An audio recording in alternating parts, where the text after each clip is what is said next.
प्रणाम नमस्कार सब गोटे के। हम छी सोनाली कर्ण और आइ हम पेश भेल छी अहाँ सबके समक्ष। हम सबसे पहले हम किछु कहै चाहै छी अहाँ सबके समक्ष, कियाकि हम आइ लाइव आबऽके हमर उद्देश्य इहे यऽ कि मिथिलाक अनमोल रत्न मैथिल पुत्र कवि प्रदीप जी के सादर नमन करैत हुनका विनम्र श्रद्धांजलि हम अर्पित करै छी और हुनके ही अनेक रचनामे सँ एकटा भगवतीक गीत हम सुनाबाक प्रयत्न करब अहाँ सबके समक्ष। कोनो त्रुटि है तऽ क्षमा करबाक प्रयत्न करब, कृपा करब। अहाँ सब गाबऽके कोशिश कऽ रहल छी।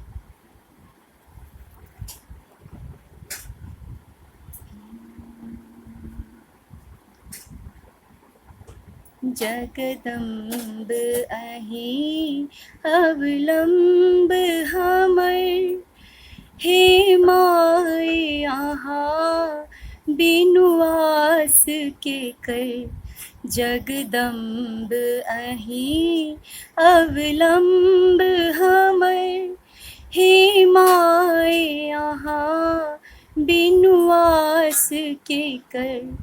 हे माय अहाँ बिनु आस के कर, हे माय अहाँ बिनु आस के कर।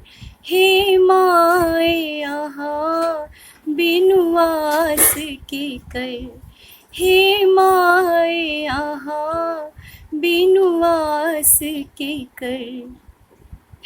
जगदम्ब अहीं अवलंब हमर, हे माय अहाँ बिनु आस के कर। हम भर जग सँ ठुकरायल छी, हम भर जग सँ ठुकरायल छी। माही के शरण हम आयल छी, माही के शरण हम आयल छी।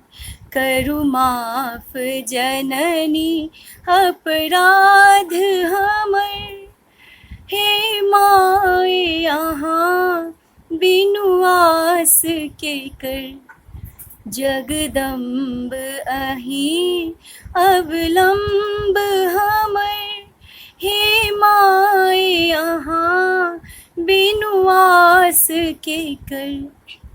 काली दुर्गा कल्याणी छी, काली दुर्गा कल्याणी छी।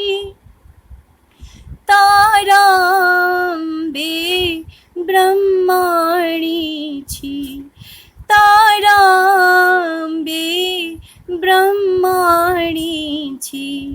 अछि बीच भंवर में नाव हमर, हे माय अहाँ बिनु आस के कर। जगदम्ब अहीं अवलंब हमर, हे माय अहाँ बिनु आस के कर। हे माय अहाँ बिनु आस के कर, हे माय अहाँ बिनु आस के कर।